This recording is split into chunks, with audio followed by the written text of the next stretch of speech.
نستعينه ونؤمن به ونتوكل عليه ونعوذ بالله من شرور أنفسنا ومن سيئات أعمالنا من يهده الله فلا مضل له ومن يضلل فلا هادي له وأشهد أن لا إله إلا الله وحده لا شريك له وأشهد أن محمدا عبده ورسوله أرسله بالهدى ودين الحق ليظهره على الدين كله وكفى بالله شهيدا اللهم صل على محمد وعلى آل محمد كما صليت على إبراهيم وعلى آل إبراهيم وبارك على محمد وعلى آل محمد كما باركت على إبراهيم وعلى آل إبراهيم إنك حميد مجيد أما بعد فإن خير الحديث كتاب الله وخير الهدي هدي محمد صلى الله عليه وسلم وشر الأمور محدثاتها وكل محدثة بدعة وكل بدعة ضلالة وكل ضلالة في النار. أعوذ بالله من الشيطان الرجيم. بسم الله الرحمن الرحيم. يا أيها الذين آمنوا اتقوا الله حق تقاته ولا تموتن إلا وأنتم مسلمون.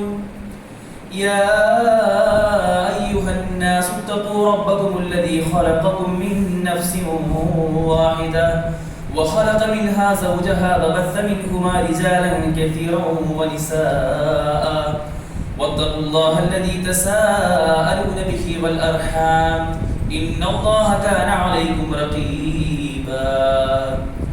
يا أيها الذين آمنوا اتقوا الله وقولوا قولا سديدا يصلح لكم أعمالكم ويغفر لكم ذنوبكم ومن يطع الله ورسوله فقد فاز فوزا عظيما.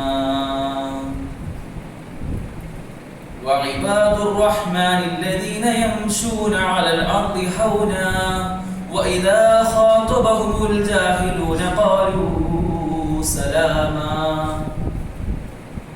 സ്നേഹം നിറഞ്ഞ സത്യവിശ്വാസികളെ, വിശ്വാസികളെ, സർവ്വലോകരക്ഷിതാവും സർവ്വ അനുഗ്രഹങ്ങളുടെയും ദാതാവുമായ അള്ളാഹുവിൻ്റെ വിധിവിലക്കുകൾ ജീവിതത്തിൻ്റെ മുഴുവൻ മേഖലകളിലും യഥോചിതം കാത്തു സൂക്ഷിച്ച് യഥാർത്ഥ മുത്തഖികളായി ജീവിക്കണമെന്ന് ആമുഖമായി എന്നെയും നിങ്ങൾ ഓരോരുത്തരെയും ഓർമ്മിപ്പിക്കുകയാണ്, തഖ്വ കൊണ്ട് വസിയത്ത് ചെയ്യുകയാണ്.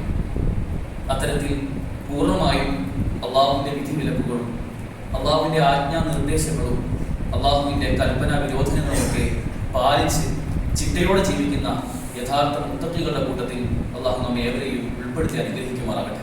അതിലൂടെ അള്ളാഹുവിൻ്റെ ജന്നാത്തുൽ ഫിർദൗസിൽ നമ്മെ ഏവരെയും ഒരുമിച്ച് കൂട്ടി അനുഗ്രഹിക്കുമാറാകട്ടെ. ഇസ്ലാമിക ചരിത്രത്തിൽ പ്രവാചകൻ സ്വല്ലല്ലാഹു അലൈഹി വസല്ലമയുടെ ഒരുപാട് നേർചിത്രങ്ങൾ നമുക്ക് കാണാൻ സാധിക്കും. ഒരിക്കൽ യമനിലേക്ക് പ്രവാചകൻ സ്വല്ലല്ലാഹു അലൈഹി വസല്ലമ മുആദ് ബിൻ ജബൽ റളിയല്ലാഹു അൻഹു യാത്ര അയക്കുകയാണ്. ആ യാത്രയിൽ റസൂൽ സ്വല്ലല്ലാഹു അലൈഹി വസല്ലമ ആ യാത്രാ വാഹനത്തിന്റെ കൂടെ സഞ്ചരിക്കുകയും ആ വാഹനത്തിൽ മുആദ് റളിയല്ലാഹു അൻഹു ഇരുന്ന് യാത്ര ചെയ്യുകയും ചെയ്യുന്ന ഒരു രീതി നമുക്ക് കാണാൻ സാധിക്കും. ഇസ്ലാമിക ചരിത്രത്തിൽ എപ്പോഴും അങ്ങനെയായിരുന്നു. പ്രവാചകൻ സ്വല്ലല്ലാഹു അലൈഹി വസല്ലമ എന്ന ഒരുപാട് വലിയ സാമ്രാജ്യത്തിന്റെ അധിപനായിരുന്ന റസൂൽ സ്വല്ലല്ലാഹു അലൈഹി വസല്ലമ, റസൂൽ അവരുടെ കൂടെ ഒരാളായി ജീവിക്കാൻ എപ്പോഴും ശ്രമിച്ചിരുന്നു. അതിന്റെ ഒരുപാട് ചിത്രങ്ങൾ നമുക്ക് വായിച്ചെടുക്കാൻ സാധിക്കും എന്നുള്ളതാണ്.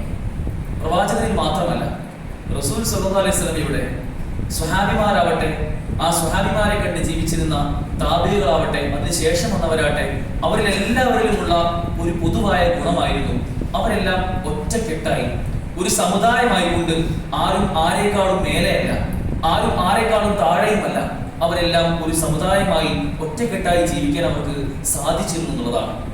ഖലീഫുമാരുടെ ചരിത്രം നമുക്കറിയാം. ഖലീഫുമാർ പലപ്പോഴും അവരുടെ ഉറക്കം പള്ളികളിലായിരുന്നു. അവർ പൊതുജനങ്ങളോടൊപ്പം സഹവസിച്ചുകൊണ്ട് തന്നെ അവർക്ക് ആവശ്യമായ എല്ലാം ചെയ്തു കൊടുക്കുമായിരുന്നു.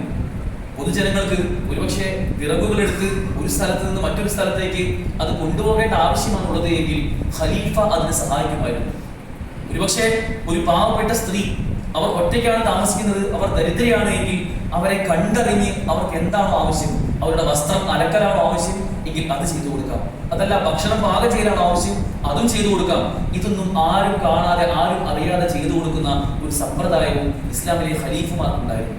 സഹോദരങ്ങളെ, ആരാണ് ഇസ്ലാമിലെ പ്രവാചകൻ സല്ലല്ലാഹു അലൈഹി വസല്ലം? അല്ലെങ്കിൽ ആരാണ് ആ റസൂലിന് ശേഷം വന്ന ഖലീഫമാർ റളിയല്ലാഹു അൻഹും അജ്മഈൻ? അവരെല്ലാവരും ചെയ്ത വലിയ മാതൃക എന്നത് അവരെല്ലാം ഒറ്റക്കെട്ടായി സമൂഹത്തിൽ ആരും ആരേക്കാൾ മുകളിലും താഴെയുമല്ല എന്ന സന്ദേശം ജീവിതം കൊണ്ട് ചെയ്തു കാണിക്കാൻ അവർക്കൊക്കെ സാധിച്ചിരുന്നു എന്നുള്ളതാണ്. ഇന്നത്തെ കാലത്ത് നമുക്ക് ചിന്തിക്കാൻ പോലും കഴിയാത്ത വലിയൊരു സമ്പ്രദായമായിരുന്നു അവിടെ ഉണ്ടായിരുന്നത്.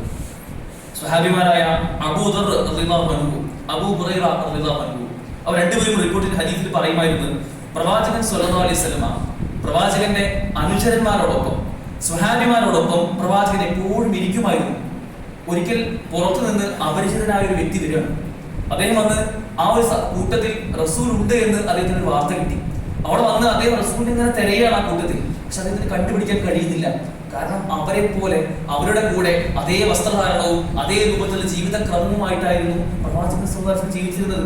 അത്രമേൽ അവരുമായി ഇഴകിച്ചേർന്ന ഒരു ജീവിതം ജീവിക്കാൻ അവർക്ക് സാധിച്ചു എന്നുള്ളതാണ്. യഥാർത്ഥത്തിൽ ഒരു സത്യവിശ്വാസിക്ക് ഉണ്ടാവേണ്ട, ഒരു വിശ്വാസിക്ക് ഉണ്ടാവേണ്ട യഥാർത്ഥ ഗുണം എന്നതും ഇത്തരത്തിൽ നമ്മൾ ഏറ്റവും നല്ല സ്വഭാവത്തിന്റെ ഉടമകളാവുക എന്നതാണ്. പ്രവാചകൻ സല്ലല്ലാഹു അലൈഹി വസല്ലമയുടെ സ്വഭാവത്തിന്റെ സവിശേഷത എന്താണെന്ന് ചോദിച്ചപ്പോൾ നമ്മുടെ ഉമ്മ ആയിഷ റളിയല്ലാഹു അൻഹ പറഞ്ഞൊരു മറുപടി നമുക്ക് അറിയാമല്ലോ. കാന ഖുൽഖുഹു ഖുർആൻ. റസൂലിന്റെ സ്വഭാവം എന്നാൽ അത് ഖുർആനായിരുന്നു. ഖുർആനിൽ എന്തെല്ലാം ഉണ്ടോ എന്തെല്ലാം ഇല്ലയോ അതൊക്കെ റസൂലിന്റെ ജീവിതത്തിൽ അച്ചട്ടായി കാണുമായിരുന്നു. ഖുർആൻ സഞ്ചരിക്കുന്ന ഖുർആനായി നമുക്ക് റസൂലിനെ ഉപമിക്കാമെന്ന് റസൂലിന്റെ പ്രിയ പത്നി ആയിഷ റളിയല്ലാഹു അൻഹയാണ് പറഞ്ഞു തരുന്നത്. നമ്മുടെയൊക്കെ ഭാര്യമാരോട് നമ്മുടെ സ്വഭാവത്തെ പറ്റി ചോദിച്ചാൽ എന്തായിരിക്കും മറുപടി ഉണ്ടാവുക? ഖുർആനാണ് നാം ഉണ്ടാവുക? അതല്ല, ഒരിക്കലും പറയാൻ ആഗ്രഹിക്കാത്ത മറുപടികൾ വരെ ഒരുപക്ഷെ സംഭവിച്ചിരിക്കാം. പ്രിയപ്പെട്ടവർ, നമുക്കെല്ലാം വലിയ മാതൃകയാണ് ഇതിലൊക്കെയുള്ളത്. നമ്മുടെ സ്വഭാവത്തിൽ എന്തെല്ലാം മാറ്റങ്ങളാണോ വരേണ്ടത്, എന്തെല്ലാം തിരുത്തലുകളാണ് ആവശ്യമുള്ളത്, അതൊക്കെ വരുത്താനുള്ള വലിയ സമയമായി നമ്മൾ എപ്പോഴും സ്വയം വിലയിരുത്തേണ്ടതുണ്ട്. സ്വയം അത്തരത്തിലുള്ള മാറ്റങ്ങൾ നമ്മൾ കാരണമാകേണ്ടതുണ്ട്. എന്നാൽ അതിനൊക്കെ തടസ്സമായി നിൽക്കുന്ന രണ്ട് പ്രധാനപ്പെട്ട വിഷയങ്ങളുണ്ട്, രണ്ട് പ്രധാനപ്പെട്ട സ്വഭാവ സവിശേഷതകളുണ്ട്. ആ രണ്ട് വിശേഷങ്ങൾ നമ്മളിൽ ഉണ്ട് എങ്കിൽ തീർച്ചയായും വലിയ പ്രത്യാഘാതങ്ങൾ, വലിയ പ്രയാസങ്ങൾ നമ്മൾ അനുഭവിക്കാനുണ്ട് എന്ന യാഥാർത്ഥ്യം നമ്മൾ തിരിച്ചറിയുക. ഇവിടെ ആമുഖത്തിൽ ഓതി വെച്ച ആയത്ത് വഇബാദുർ റഹ്മാനില്ലദീന യംശൂന അലൽ അർദി ഹൗനാ വഇദാ ഖാതബഹുമുൽ ജാഹിലൂന ഖാലൂ സലാമാ. അല്ലാഹു സുബ്ഹാനഹു വ തആല അല്ലാഹുവിന്റെ പ്രിയപ്പെട്ട അടിയാന്മാരുടെ കൂട്ടത്തിൽ ചില ആളുകളുടെ പ്രത്യേകതകൾ പറയുന്നു. ഇബാദുർ റഹ്മാൻ, അള്ളാഹുവിന്റെ അല്ലെങ്കിൽ പരമകാരുണികന്റെ അടിമകളായ ചില ആളുകളുടെ പ്രത്യേകതയിൽപ്പെട്ട ഏറ്റവും പ്രധാനപ്പെട്ട ഒന്നാമത്തെ പ്രത്യേകതയായി പറയുന്ന കാര്യം അല്ലദീന യംശൂന അലൽ അർദ്, അവർ ഭൂമിയിൽ നടക്കുന്നവരാണ്. എങ്ങനെ നടക്കുന്നവരാണ്? ഹൗന, വിനയത്തോടു കൂടി, യാതൊരു നിലയ്ക്കുമുള്ള അഹങ്കാരവും ഇല്ലാതെ വിനയത്തോടെ നടക്കുന്ന ആളുകളാണ് അവർ. വഇദാ ഖാതബഹുമുൽ ജാഹിലൂന, അവരുടെ അടുക്കലെങ്ങാനും അവിവേകികളായ ആളുകൾ വന്ന് സംസാരിച്ചു കഴിഞ്ഞാൽ ഖാലൂ സലാമാ, അവരോട് സമാധാനത്തിന്റെ വർത്തമാനം മാത്രം തിരിച്ചു പറയുന്ന, ഒരുപക്ഷെ നമ്മളെ പ്രകോപിപ്പിക്കാൻ ആവശ്യമായ രൂപത്തിൽ പലതും കുത്തി കുത്തി കുത്തി നോവിക്കാനുള്ള പല സംസാരങ്ങളും ഉണ്ടായേക്കാം. അവിടെയൊക്കെ സലാമ, ഖാലൂ സലാമ, ഏറ്റവും സമാധാനപരമായി മറുപടി പറയാൻ അത്തരം ആളുകൾക്ക് സാധിക്കുന്നുള്ളതാണ്. സഹോദരങ്ങളെ, നമ്മുടെയൊക്കെ ജീവിതത്തിൽ നമ്മൾ കാത്തു സൂക്ഷിക്കേണ്ട പ്രധാനപ്പെട്ട, നമുക്ക് ഒരിക്കലും ഉണ്ടാവാൻ പാടില്ലാത്ത രണ്ട് ഗുണങ്ങൾ, അതിന് വലിയ ശ്രദ്ധ നമുക്കുണ്ടെങ്കിൽ ഇത്തരത്തിൽ ഇബാദുർ റഹ്മാന്റെ കൂട്ടത്തിൽ നമുക്കും ഉൾപ്പെടാൻ സാധിക്കും. ആ രണ്ട് ഗുണങ്ങൾ എന്നത് ഒരിക്കലും ഉണ്ടാവാൻ പാടില്ലാത്ത രണ്ട് ഗുണങ്ങൾ, അത് യഥാർത്ഥത്തിൽ അൽ കിബ്ർ വ ഉജ്ബ്, ഒന്ന് അഹങ്കാരമാണ്, രണ്ട് താൻ പോരിമയാണ്. ഈ രണ്ട് ഗുണങ്ങൾ ആരുടെയെല്ലാം മനസ്സിലേക്ക് കടന്നു വരുന്നുവോ അവന് വലിയ നഷ്ടമാണ് ഭാവിയിൽ അവൻ കാത്തിരിക്കുന്നത് എന്നുള്ളതാണ്. ഒന്ന് കിബ്റാണ്, അഹങ്കാരമാണ്, ഞാനാണ് ഏറ്റവും വലിയവൻ എന്നുള്ള ചില ചിന്തയാണ്. രണ്ടാമതായ ഉജ്ബാണ്, താൻ പോരിമ, ഞാൻ മാത്രമാണ് എല്ലാം, ഞാൻ ചെയ്യുന്നത് മാത്രമാണ് ശരി, അല്ലാത്തതെല്ലാം തെറ്റാണ്, മോശമാണ് എന്നുള്ള ചിന്തയാണ്. ഇത് രണ്ടും പലപ്പോഴും ചേർന്ന് നിൽക്കുന്ന രണ്ട് സാധനങ്ങളാണ്. ഈ രണ്ട് ഗുണങ്ങളും ഒരിക്കലും ഒരു വിശ്വാസി ഉണ്ടാവാൻ പാടില്ല. ഈ രണ്ട് സ്വഭാവ മൂല്യങ്ങളും നമ്മളിൽ ഉണ്ട് എങ്കിൽ വലിയ പ്രയാസങ്ങൾ നമുക്ക് അനുഭവിക്കാറുണ്ട്. രണ്ട് തരത്തിലാണ് പണ്ഡിതന്മാർ അഹങ്കാരത്തെ വിശേഷിപ്പിച്ചത്. രണ്ട് രൂപത്തിലുള്ള അഹങ്കാരം ഉണ്ടാവും. ഒന്ന് ദീനിനോടുള്ള അഹങ്കാരമാണ്. മതപരമായ കൽപ്പനകളും മൂല്യങ്ങളും ഒക്കെ ഉണ്ടാവുമ്പോൾ അതിനോട് ഏത് നിലയ്ക്കും എതിരായി നിൽക്കുന്ന ഒരു സ്വഭാവം. എന്തെല്ലാമാണോ ഇസ്ലാമിൽ കൽപ്പനകളായിട്ടുള്ളത് അതൊന്നും ചെയ്യില്ല. ഇസ്ലാം വിരോധിച്ച കാര്യങ്ങൾ എന്താണോ അതൊക്കെ ചെയ്യുകയും ചെയ്യും. എന്നിട്ടോ പേര് മുഹമ്മദ് എന്നും അഹമ്മദ് എന്നുമുള്ള ഇസ്ലാമിക നാമം ധരിച്ചുകൊണ്ട് ജീവിക്കുന്ന ഒരു പറ്റം മുസ്ലിമീങ്ങൾ. ആലോചിച്ചു സഹോദരങ്ങളെ, നാമമാത്രമായ പേരിൽ മാത്രമുള്ള മുസ്ലിമീങ്ങളായി മാറുന്ന ഒരു പ്രകൃതം പലപ്പോഴും കണ്ടുവരുന്നുണ്ട്.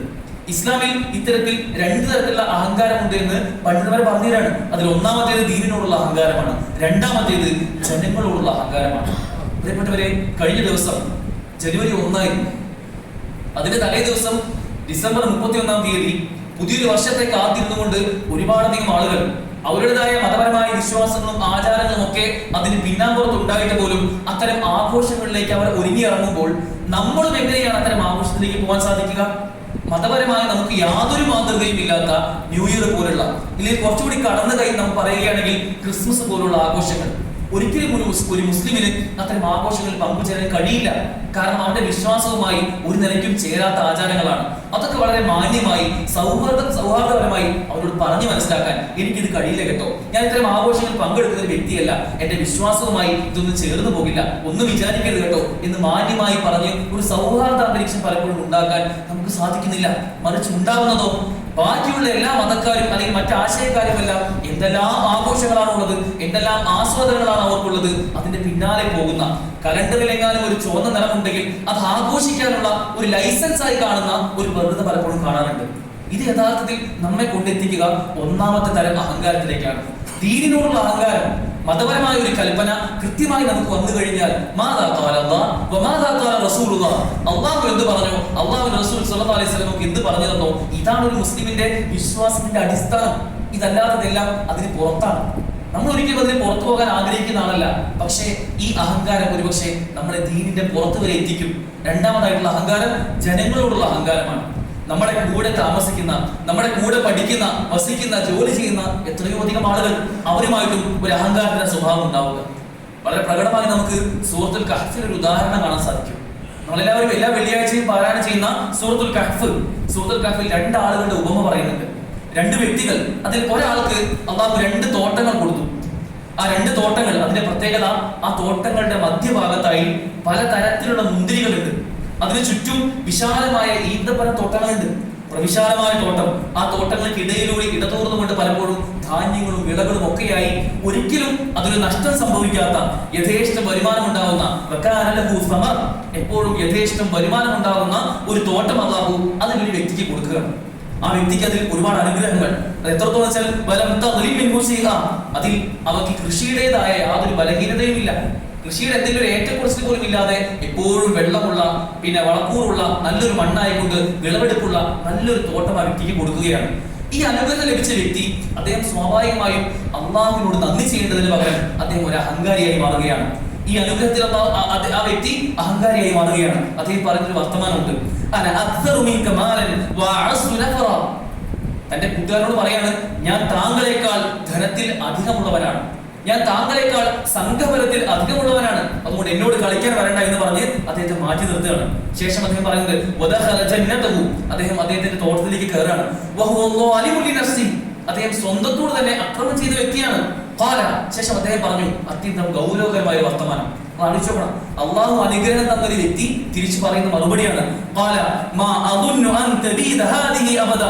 ഇത് ഒരു കാലത്തും നഷ്ടപ്പെടുമെന്ന് ഞാൻ കരുതുന്നില്ല. ഈ അനുഗ്രഹം ഇത് നിലച്ചു പോകുമെന്ന് ഞാൻ കരുതുന്നില്ല. ഈ തോട്ടം എന്റേതാണെന്ന് പറഞ്ഞിട്ടുള്ള അഹങ്കാരത്തിന്റെ വർത്തമാനത്തിലേക്ക് അദ്ദേഹം എത്തുകയാണ്. ഈ അഹങ്കാരം ശേഷം അദ്ദേഹത്തെ എത്തിക്കുന്ന ഒരു പര്യവസാനം നമ്മൾ കാണേണ്ടതുണ്ട്. ശേഷം അദ്ദേഹം പറയാണ്,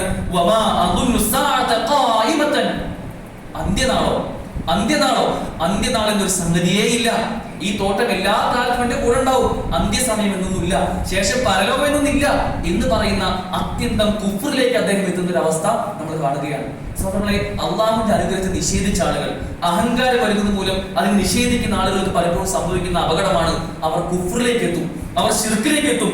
ഓരോ അനുഗ്രഹങ്ങളും അത് അള്ളാഹുവിൽ നിന്നാണ് എന്ന ബോധം നമുക്ക് ഏവർക്കും ഉണ്ടാവേണ്ടതുണ്ട്. നമ്മളെല്ലാം ഇരിക്കുന്നുണ്ട്, ചിന്തിക്കുന്നുണ്ട്, ആലോചിക്കുന്നുണ്ട്, നടക്കുന്നുണ്ട്, ഓടുന്നുണ്ട്, നമ്മുടേതായ ജോലികളിൽ ഏർപ്പെടുന്നുണ്ട്. ഈ അനുഗ്രഹങ്ങളെല്ലാം തന്ന അള്ളാഹുവിനോട് നന്ദി കാണിക്കുക എന്നതാണ് ഓരോ നിമിഷവും ഒരു വിശ്വാസം ഉണ്ടാവേണ്ട ഗുണം. അതല്ലാതെ മറിച്ച് ഇതൊക്കെ എന്റെ കഴിവാണ്, ഞാൻ ഉണ്ടാക്കിയെടുത്താണ് എന്റെ സമ്പാദ്യം, എന്റെ വീടും ജോലിയും കുടുംബവും ഒക്കെ ഞാൻ പഠിച്ച് വളർന്ന് അധ്വാനിച്ചുണ്ടാക്കിയതാണ് എന്നൊരു ചിന്ത നമുക്ക് ഉണ്ടാവാൻ പാടില്ല. ഇതെല്ലാം അള്ളാഹുവിന്റെ അനുഗ്രഹമാണ്, അള്ളാഹു നമുക്ക് നൽകിയ നിയാമത്തുകളാണ്. ഓരോ നിമിഷവും അള്ളാഹുവിന് നന്ദി ചെയ്യാൻ നമ്മൾ നിർബന്ധിതരാണ് എന്ന ബോധ്യമാണ് നമുക്ക് ഉണ്ടാവേണ്ടത്. ഇത്തരമൊരു ചിന്ത ഇസ്ലാമിക സമൂഹത്തിൽ പോലും ഉണ്ടായിട്ടുണ്ട്. ഹുനൈൻ യുദ്ധത്തിന്റെ സമയത്ത് പരിശുദ്ധ ഖുർആനിൽ സൂറത്ത് തൗബയിലെ 25-ാമത്തെ വചനത്തിൽ നമുക്ക് കാണാൻ സാധിക്കും. ഹുനൈൻ യുദ്ധത്തിന്റെ സമയത്ത് മുസ്ലിങ്ങൾക്ക് ചില ചിന്തകൾ വരികയാണ്. അവർക്ക് ഗനീമത്തായി ലഭിച്ച കുറെ സ്വത്തുകൾ ഉണ്ടായിരുന്നു. ആ സ്വത്തുകൾക്ക് ലഭിച്ചപ്പോൾ അവർ ചിന്തിച്ചു, ഇത്തവണ യുദ്ധത്തിൽ നമുക്ക് കുറെ എണ്ണമുണ്ട്, നമ്മൾ പണ്ടത്തേക്കാൾ കുറച്ച് അംഗബലം നമുക്കുണ്ട്, നമുക്ക് എണ്ണവും വണ്ണവും ഒക്കെ നമ്മൾ മുമ്പിലാണ്. അതുകൊണ്ട് ഇപ്രാവശ്യം നമുക്ക് ജയിക്കാനുള്ള എല്ലാ സാധ്യതകളും ഉണ്ട് എന്ന് മുസ്ലിം സമൂഹം ചിന്തിക്കുകയാണ്. ഈ ചിന്ത അവർക്ക് വന്നതോടുകൂടി അള്ളാഹു അവരത് പരീക്ഷിക്കാൻ തീരുമാനിച്ചു. ശേഷം അള്ളാഹു പരീക്ഷിക്കുകയും ആ യുദ്ധത്തിൽ അവർക്ക് തിരിഞ്ഞോടേണ്ട അവസ്ഥ അവർക്ക് ഉണ്ടാവുകയും ചെയ്തു. ഭയവിഹ്വലരായവർ ശേഷം അള്ളാഹു അവർക്ക് പിന്നീട് വിജയം കൊടുത്തു എന്നുള്ളതാണ്. അപ്പൊ അള്ളാഹുവിന്റെ പരീക്ഷണം എപ്പോഴും നമുക്ക് ഉണ്ടാവും എന്ന ചിന്തയാണ് നമുക്ക് ഉണ്ടാവേണ്ടത്. ഹസനുൽ ബസ്രി റഹിമഹുല്ലാഹ് അദ്ദേഹം പറയുന്നുണ്ട്, മൻ ശർറുൻ നാസ് എന്ന് അദ്ദേഹത്തോട് ചോദിക്കുകയാണ്, ജനങ്ങളിൽ ഏറ്റവും മോശക്കാരൻ ആരാണ്? അദ്ദേഹം പറയുന്ന മറുപടി, മൻ യറാ അന്നഹു അഫ്ദലുഹും, ആരാണോ ഞാൻ ഇവരിൽ ഏറ്റവും നല്ലവരാണെന്ന് ചിന്തിക്കുന്നത് അത്തരം ആളുകളാണ് ജനങ്ങളിൽ ഏറ്റവും മോശക്കാർ. ഞാനാണ് ഈ കൂട്ടത്തിൽ ഏറ്റവും നല്ലവൻ, ഞാൻ ഏറ്റവും നന്നായി സംസാരിക്കാൻ അറിയുന്നവൻ, ഞാനാണ് ഏറ്റവും നന്നായി ഇവിടെ പാട്ട് പാടാനും ഖുർആൻ പാരായണം ചെയ്യാനും കഴിവുള്ള ആൾ, എനിക്കാണ് ഏറ്റവും അധികം സമ്പത്തുള്ളത്, ഞാനാണ് ഏറ്റവും ഉയർന്ന പദവിയിലുള്ളത് എന്നൊക്കെ ചിന്തിക്കുന്ന ആളുകളുണ്ടല്ലോ, അവരാണ് ഏറ്റവും ശർറുൻ നാസ്, ഏറ്റവും മോശക്കാരായിട്ടുള്ള ആളുകൾ എന്ന് ഹസനുൽ ബസ്രി റഹിമഹുല്ലാഹ് പറയുകയാണ്. സഹോദരങ്ങളെ, ഈ ചിന്ത നമുക്ക് ചരിത്രത്തിലുടനീളം കാണാൻ സാധിക്കും. മൂസാ നബി അലൈഹി സ്വലാമിന്റെ സമയത്തുണ്ടായിരുന്ന ജീവിച്ചിരുന്ന ഒരു വ്യക്തിയായിരുന്നു ഖാറൂൻ. ഖാറൂന്റെ പതനം നമുക്ക് ഇവർക്കും ഖുർആനിലൂടെ കാണാൻ സാധിക്കും. വലിയ സമ്പത്തിന്റെ ഉടമയായിരുന്നു ഖാറൂൻ. ഖാറൂന്റെ സമ്പത്തിനെ പറ്റി ഖുർആൻ തന്നെ പറയുന്നുണ്ട്, ഖാറൂന്റെ സമ്പത്തിന്റെ ഖജനാവ്, ആ ഖജനാവുകളുടെ താക്കോലുണ്ടല്ലോ, അതിന്റെ മിഫ്താഹുകൾ ഉണ്ടല്ലോ, ആ മിഫ്താഹുകൾ വലിച്ചു കൊണ്ടുപോകാൻ ഒരു ചങ്ങല ഇട്ട് വലിച്ചു കൊണ്ടുപോവുകയാണെങ്കിൽ അതിന് വേണ്ട ശക്തരായ കിങ്കരന്മാർ പലപ്പോഴും മതിയാവാതെ വരുമായിരുന്നു. അദ്ദേഹത്തിന്റെ സമ്പത്ത് കൂട്ടുന്ന താക്കോലുകൾ പോലും വലിച്ചു കൊണ്ടുപോകാൻ കഴിയാത്ത അവസ്ഥ ഉണ്ടായിരുന്നു. അത്രമേൽ ധനാഢ്യനായ വ്യക്തി. പക്ഷേ അള്ളാഹു നൽകിയ ധനത്തിന്റെ മുകളിൽ അദ്ദേഹത്തിന് അഹങ്കാരം ഉണ്ടാവുകയാണ്. അള്ളാഹുവിന്റെ നിയമത്തുകൾക്ക് എതിരെ പ്രവർത്തിക്കാനും പൊങ്ങച്ചം കാണിക്കാനും അദ്ദേഹം ഒരു സദസ്സ് സംഘടിപ്പിക്കുകയാണ്. അങ്ങനെ ഒടുവിൽ ഏറ്റവും അവസാനം അദ്ദേഹത്തിന് പതനം ഉണ്ടാവുകയാണ്. ഭൂമിയിലേക്ക് അദ്ദേഹത്തെ ആഴ്ത്തിക്കളഞ്ഞതാണ്. നമ്മളൊക്കെ പറയുമ്പോൾ ആലോചിക്കേണ്ടത്, ഇത് പണ്ട് കാലത്ത് നമ്മുടെ സ്വഭാവമല്ലേ, അന്നൊക്കെ ഉണ്ടായിരുന്ന വികാരമല്ലേ എന്നൊന്നും ചിന്തിക്കേണ്ട. നമ്മുടെയൊക്കെ കൂട്ടത്തിൽ നമ്മുടെയൊക്കെ ചെറിയ മക്കൾക്ക് മുതൽ ഈ ചിന്തകൾ ഉണ്ടാകുന്നുണ്ട്. അഹങ്കാരത്തിന് ചില സ്വഭാവങ്ങൾ. പലപ്പോഴും കുട്ടികൾ തമ്മിൽ അങ്ങോട്ടും ഇങ്ങോട്ടുമുള്ള കളിയാക്കലുകൾ, നിറത്തിന്റെ പേരിൽ, വണ്ണത്തിന്റെ പേരിൽ, അല്ലെങ്കിൽ ഉയരത്തിന്റെ പേരിൽ, അല്ലെങ്കിൽ ക്ലാസ്സിലെ മാർക്കിന്റെ പേരിലൊക്കെ പലപ്പോഴും അങ്ങോട്ടും ഇങ്ങോട്ടും ഉണ്ടാകുന്ന കളിയാക്കലുകൾ, അതിലും അഹങ്കാരത്തിന് ചെറിയ അംശം വരുന്നുണ്ട്. അവിടെ മുതൽ ചെറിയ കുട്ടികൾ തമ്മിലുള്ള സംസാരങ്ങൾ മുതൽ ഇന്റർനാഷണൽ ഫുട്ബോൾ മത്സരങ്ങൾക്കിടയിൽ, അവിടെ ഫുട്ബോൾ ഗാലറികൾക്കിടയിൽ പോലും നമുക്ക് കാണാൻ സാധിക്കും വർണ്ണത്തിന്റെ പേരിൽ പലപ്പോഴും കളിയാക്കുന്ന അവസ്ഥ. ഇത് പോയി നമുക്കറിയാം, കഴിഞ്ഞ കുറച്ച് വർഷങ്ങൾക്ക് മുമ്പാണ് അമേരിക്കയിലെ മിന്നസോട്ടയിലെ ഒരു തെരുവിൽ ജോർജ് ഫ്ലോയിഡ് എന്ന് പറയുന്ന കറുത്ത വർഗ്ഗക്കാരായ വ്യക്തി, അദ്ദേഹത്തിന്റെ നിറം കറുപ്പായിരുന്നു, കറുത്ത വർഗ്ഗത്തിലായിരുന്നു എന്നതിന്റെ പേരിൽ മാത്രം ഒരു പോലീസുകാരന്റെ ബൂട്ടിനടിയിൽപ്പെട്ട് ചവിട്ടി അമർന്ന് ഐ കാണ്ട് ബ്രീത്ത് എന്ന് അദ്ദേഹം നിരന്തരം വിളിച്ചു പറഞ്ഞു എന്നാണ് നമ്മൾ ഈ ഇടയ്ക്ക് കേട്ടതാണതൊക്കെ. ഇത്തരം ചിന്തകളൊക്കെ വരുന്നത് അഹങ്കാരത്തിന്റെ മനസ്സിലുടമകളായി മാറുമ്പോഴാണ്. മനസ്സിൽ ഞാൻ അവനേക്കാൾ ശ്രേഷ്ഠനാണ്, അവനേക്കാൾ ഉത്തമൻ, അവനേക്കാൾ എല്ലാം കൊണ്ടും മുന്നിൽ നിൽക്കുന്നവൻ ഞാനാണ് എന്ന തോന്നൽ വരുമ്പോഴാണ് ഇത്തരം ചിന്തകൾ ഉണ്ടാവുന്നത്. അതുകൊണ്ടാണ് പലപ്പോഴും നമ്മുടെയൊക്കെ യൂണിവേഴ്സിറ്റികളിൽ പലപ്പോഴും രോഹിത് വെമുലമാർ ഉണ്ടാവുന്നത്. ജാതിയുടെ പേരിൽ, വർണ്ണത്തിന്റെ പേരിൽ, വർഗത്തിന്റെ പേരിലൊക്കെ പലപ്പോഴും പലരും മാറ്റി നിർത്തപ്പെടുന്നത് അത്തരം കാരണങ്ങൾ കൊണ്ടാണ്. സഹോദരങ്ങൾ, ഒരിക്കലും നമുക്കുണ്ടാവാൻ പാടില്ലാത്ത ചില വിഷയങ്ങളാണ്. ഇസ്ലാമിക ചരിത്ര ആലോചിക്കുമ്പോൾ കറുകറുത്ത ബിലാൽ ബിൻ റബാഹ് റളിയല്ലാഹു അൻഹു പ്രവാചകൻ സല്ലല്ലാഹു അലൈഹി വസല്ലം ചുമലിൽ ചവിട്ടിക്കൊണ്ടായിരുന്നു ബാങ്ക് വിളിക്കാൻ വേണ്ടി കഅബയുടെ മുകളിൽ കയറിയിരുന്നത്. ആലോചിച്ച് നോക്കണം, ഒരു കറുത്ത വർഗ്ഗക്കാരന് അത്രയും വലിയ സ്ഥാനം ഇസ്ലാം നൽകുന്നുണ്ട്. മാത്രമല്ല, ഒരിക്കൽ അബ്ദുല്ലാഹി ഇബ്നു മസ്ഊദ് റളിയല്ലാഹു അൻഹു പ്രവാചകൻ സല്ലല്ലാഹു അലൈഹി വസല്ലം ഒരിക്കൽ ഒരു അറാഖിന്റെ കൊള്ളി പൊട്ടിക്കാൻ വേണ്ടി വിടുകയാണ്. ആ അറാഖിന്റെ കൊള്ളി പൊട്ടിക്കാൻ വേണ്ടി അദ്ദേഹത്തെ വിടുമ്പോൾ അദ്ദേഹം ഒരു മരത്തിന്റെ മുകളിലേക്ക് കയറാണ്. അദ്ദേഹത്തിന്റെ കാലിൽ ചെറിയൊരു ന്യൂനത ഉണ്ടായിരുന്നു. അദ്ദേഹത്തിന്റെ രണ്ട് കാലുകളും ഒരുപോലെ ആയിരുന്നില്ല. ചെറിയൊരു കാൽ, അദ്ദേഹത്തിന്റെ ഒരു കാൽ അത് കുറച്ച് മെലിഞ്ഞൊരു കാലായിരുന്നു, രണ്ടാമത്തെ കാൽ സാധാരണ കാല് പോലെയായിരുന്നു. ഈ മെലിഞ്ഞ കാലിനെ ആരും കാണാതിരിക്കാൻ എപ്പോഴും അദ്ദേഹം മറച്ചു വെക്കുമായിരുന്നു. പക്ഷെ അദ്ദേഹം ആ മരത്തിന് മുകളിലേക്ക് കയറിയപ്പോ ഒരു കാറ്റ് അടിക്കുകയാണ്. ആ കാറ്റ് വന്നപ്പോ അദ്ദേഹത്തിന് തുണി ലേശം പാറുകയും അദ്ദേഹത്തിന് ഈ ന്യൂനതയുള്ള കാല് കൂടെയുള്ള സ്വഹാബിമാര് കാണാണ്. സ്വഹാബിമാരാണ് ഈ ന്യൂനതയുള്ള കാല് കണ്ടപ്പോ അവരിൽ കുറച്ചു പേര് ചിരിച്ചു. കണ്ടപ്പോൾ അവർക്ക് ഒരു പരിഹാസം തോന്നി, ചിരിച്ചു. ആ ചിരി കണ്ട് പ്രവാചകൻ സല്ലല്ലാഹു അലൈഹി വസല്ലം വളരെ ഗൗരവത്തിൽ അവരോട് പറഞ്ഞ വർത്തമാനമുണ്ട്. നാളെ പരലോകത്ത് ഇബ്നു മസ്ഊദിന്റെ കാലുണ്ടല്ലോ, ഈ കാലിന് ഉഹുദിനേക്കാൾ ഏറെ ഭാരമുള്ളതായിരിക്കും ഈ കാലുകൾ എന്ന് പ്രവാചകൻ സല്ലല്ലാഹു അലൈഹി വസല്ലം പറഞ്ഞു കൊടുക്കുകയാണ്. അതുകൊണ്ട് ന്യൂനതയുണ്ടോ, എന്തെങ്കിലും വിഷയത്തിൽ താഴ്ന്നവരാണോ എന്നതൊന്നും വിഷയമല്ല. അള്ളാഹുവിന്റെ മുമ്പിൽ എല്ലാവരും സമന്മാരാണ്. ആ ചിന്തയാണ് നമുക്കും ഉണ്ടാവേണ്ടത്. നമ്മുടെ കൂടെയുള്ള എല്ലാവരോടും, നമ്മുടെ കൂടെയുള്ള സഹജീവികളോടെല്ലാം ഒരേ രൂപത്തിൽ പെരുമാറാൻ നമുക്ക് സാധിക്കേണ്ടതുണ്ട്. സഹോദരങ്ങളെ, അത്തരത്തിൽ അഹങ്കാരം എന്ന ചിന്ത നമുക്കുണ്ടെങ്കിൽ നമുക്കുണ്ടാവുന്ന ശിക്ഷകളെ പറ്റി നാം തിരിച്ചറിയേണ്ടതുണ്ട്. അല്ലാഹു റസൂൽ സല്ലല്ലാഹു അലൈഹി വസല്ലം പറയുകയാണ്, ലാ യദ്ഖുലുൽ ജന്നത മൻ കാന ഫീ ഖൽബിഹി മിസ്ഖാല ദർറത്തിൻ മിൻ കിബ്ർ. മിസ്ഖാല ദർറ, ഒരു ചെറിയ അണുമണി തൂക്കം ആരുടെയെങ്കിലും മനസ്സിൽ അഹങ്കാരമുണ്ട് എങ്കിൽ തീർച്ചയായും അവൻ നരകത്തിൽ പ്രവേശിക്കുന്നവനാണ്. ലാ യദ്ഖുലുൽ ജന്ന, അവൻ സ്വർഗ്ഗത്തിൽ ഒരിക്കലും പ്രവേശിക്കുകയില്ല ഒരു അണുമണി തൂക്കം അഹങ്കാരമുണ്ടെങ്കിൽ. നമ്മൾ ആലോചിച്ച് നോക്കണം, നമുക്കൊക്കെ എത്രത്തോളം വലിയ അനുഗ്രഹങ്ങളുണ്ട്. ആ അനുഗ്രഹങ്ങളിൽ എവിടെയെങ്കിലും അഹങ്കാരം കടന്നു വരുന്നുണ്ടെങ്കിൽ ഗൗരവത്തിൽ അത് തിരുത്താൻ നമുക്ക് സാധിക്കണം. ഇത് കേട്ടപ്പോ അല്ലാഹു റസൂൽ സ്വഹാബത്ത് ചോദിക്കുന്നുണ്ട്, ഖാല ഖാല റജുലു ഇന്ന റജുല യുഹിബ്ബു അൻ യകൂന സൗബഹു ഹസന വനഅലഹു ഹസന. അല്ലാഹു റസൂലേ, ഞങ്ങളിൽ ഒരാൾക്ക് ഒരുപക്ഷെ ആഗ്രഹം വരികയാണ്, ഏറ്റവും നല്ലൊരു വസ്ത്രം ധരിക്കണം, ഏറ്റവും നല്ല ചെരുപ്പ് ധരിക്കണം എന്ന് ആഗ്രഹിക്കുന്നുണ്ടെങ്കിൽ അതും ഈ അഹങ്കാരത്തിന് കൂടുതൽ വിടുമോ റസൂലേ എന്ന് ചോദിച്ചപ്പോൾ അല്ലാഹു റസൂൽ പറയുന്നുണ്ട്, ഇന്നല്ലാഹ ജമീലുൻ, അല്ലാഹു ഭംഗിയുള്ളവനാണ്, യുഹിബ്ബുൽ ജമാൽ, അല്ലാഹു ഭംഗിയെ ഇഷ്ടപ്പെടുകയും ചെയ്യുന്നുണ്ട്. അതുകൊണ്ട് ഭംഗിയല്ല അഹങ്കാരത്തിന് മാനദണ്ഡം. നമുക്ക് ഏറ്റവും ഭംഗിയായി വൃത്തിയായി ഉള്ളതിൽ ഏറ്റവും നല്ലത് ധരിച്ചുകൊണ്ട് നല്ല മൂല്യങ്ങളോടുകൂടി ജീവിക്കാൻ നമുക്ക് സാധിക്കണം. അതിലൊന്നും തെറ്റില്ല. പക്ഷെ മറിച്ച് അതിൽ അഹങ്കാരം കാണിക്കുകയാണെങ്കിൽ ലാ യദ്ഖുലുൽ ജന്ന, അവർ സ്വർഗ്ഗത്തിൽ പ്രവേശിക്കുകയില്ല എന്ന് നമ്മൾ തിരിച്ചറിയേണ്ടതുണ്ട്. ശേഷം അല്ലാഹു റസൂൽ സ്വല്ലല്ലാഹു അലൈഹി വസല്ലം പറയുകയാണ്, അൽ കിബ്റു ബത്തറുൽ ഹഖ് വഗംതുൻ നാസ്. കിബ്ർ എന്നാൽ, അഹങ്കാരം എന്നാൽ ബത്തറുൽ ഹഖ്, ന്യായമായ കാര്യങ്ങളെ ധിക്കരിക്കലാണ്. സത്യമാണെന്ന് അറിഞ്ഞിട്ടും അതിനെ ധിക്കരിക്കുന്ന അവസ്ഥയാണ് അഹങ്കാരം. വഗംതുൻ നാസ്, ശേഷം പറയാണ് ജനങ്ങളോട് പുച്ഛം കാണിക്കലുമാണ് അഹങ്കാരം. രണ്ട് കാര്യം പറഞ്ഞ അഹങ്കാരത്തിനെ പറ്റിയിട്ട്, ഒന്ന് സത്യത്തെ ധിക്കരിക്കലാണ്, രണ്ട് ജനങ്ങളോട് പുച്ഛം കാണിക്കലാണ്. ഈ രണ്ട് മൂല്യങ്ങളും നമ്മളിൽ ഉണ്ടെങ്കിൽ പ്രിയപ്പെട്ടവരെ വളരെ വേഗം തിരുത്താൻ നമുക്ക് സാധിക്കണം. ഇബ്നു മസ്ഊദ് റളിയല്ലാഹു അൻഹു പറയുന്നുണ്ട്, അൽ ഹലാക ഫീ ഷൈഇൻ, രണ്ട് കാര്യങ്ങൾ നിങ്ങൾക്ക് നാശമുണ്ട്. ഏതൊക്കെയാണ് രണ്ട് കാര്യങ്ങൾ? അൽ ഉജ്ബു വൽ ഖനൂത്ത്. ഒന്ന് ഉജ്ബാണ്, എന്നാൽ താൻ പോരുമയാണ്, താനാണ് വലിയവൻ എന്ന ചിന്തയാണ് ഉജ്ബ്. രണ്ടാമതായി അൽ ഖനൂത്ത്, എന്നെ കൊണ്ട് ഒന്നിനും കഴിയില്ല എന്ന് പറഞ്ഞ് എല്ലാത്തിൽ നിന്നും മാറി നിൽക്കുന്ന അവസ്ഥ. ഇത് രണ്ടും നമുക്ക് ഉണ്ടാവാൻ പാടില്ല. നമുക്ക് ചെയ്യാൻ കഴിയുന്ന കാര്യങ്ങളൊക്കെ നമ്മൾ സമൂഹത്തിന്റെ കൂടെ നിന്ന് ചെയ്യണം, അതൊക്കെ നന്മയായിരിക്കണം. എന്നാൽ അതിനപ്പുറം നമുക്ക് എന്തെങ്കിലും കാര്യത്തിൽ ചെയ്യാനുള്ള ഒരു അധികാരം ഉണ്ടെങ്കിൽ, അത്രയും അനുഗ്രഹം കിട്ടിയെങ്കിൽ അതിൽ താൻ പോരിമ കാണിക്കുക എന്നത്, ഒജബ് കാണിക്കുക എന്നത് നമുക്ക് ഒരിക്കലും ഉണ്ടാവാൻ പാടില്ല. ചില ചിന്തകളാണ്, ചില ആൾക്കാർക്ക് ഉണ്ടാകുന്ന ചില ആലോചനകളാണ്.